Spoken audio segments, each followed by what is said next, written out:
سلام دوستان عزیز، علی ایرانیان هستم و امروز توی یه آموزش دیگه در خدمتتونم. تو این آموزش میخوایم ببینیم که چطور میتونیم این حجم رو در نرم افزار 3D Max با هم دیگه مدل سازی بکنیم.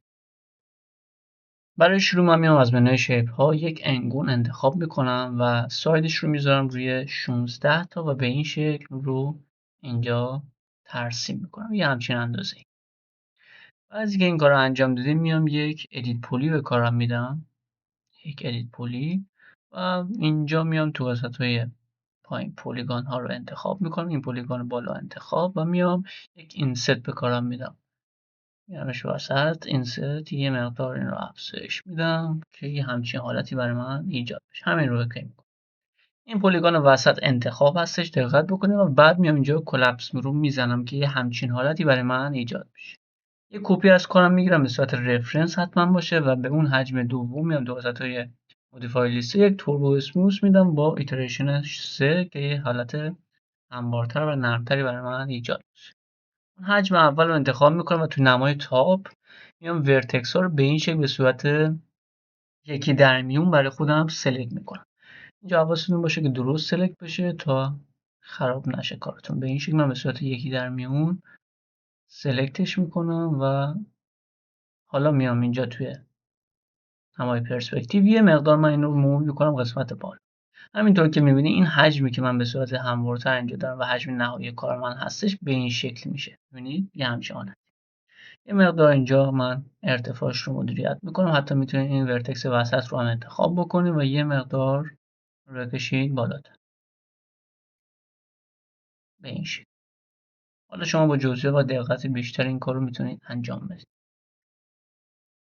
خب بعضی که این کار رو انجام دادم، من دیگه به این شکل اول احتیاجی ندارم و این حجم اول رو احتیاجی ندارم و میتونم این حجم اول رو برای خودم دیلیت بکنم.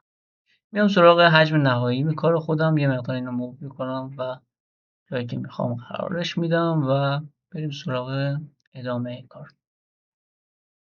در ادامه من باید بیام اون شکل قسمت وسط کار رو هم برای خودم ترسیم بکنم. به خاطر همین من میام اینجا تو قسمت جیومتری یک سلایندر برای خودم انتخاب میکنم و در نمای تاپ به این شکل برای خودم ترسیمش میکنم. حتما دقت داشته باشید اینجا تو قسمت مودیفای سگمنت های ارتفاعی روی یک و اون لبه های استوانه و اون ردیوسش باید تقریبا اندازه اون لبه های حجم اصلی من باشه. ارتفاعش هم تنظیم میکنم، حجم نهایی رو سلکت میکنم، میام اینجا جیومتری، کامپوند آبجکت، بولیان و تو قسمت پایین مرج رو انتخاب میکنم، اد و کلیک میکنم روی این سلایندر. حالا اگه من بیام تو قسمت مودیفای و یک ادیت پولی به کارم بدم، چون که من اینطور رو با هم مرج کردم و بیام تو قسمت پولیگان، میتونم این پولیگان های اضافه رو برای خودم پاک بکنم. حالا تو نمای فرانت راحت تر میتونم این کار انجام بدم. سلکت و دیلیتشون میکنم به این شکل. حالا میام تو وسطای المنت ها این المنت رو انتخاب میکنم و اینکه بتونم یک ضخامتی به کارم بدم، میام این المنت رو کلا دیتچ میکنم. من اینجا دیتچ و اوکی.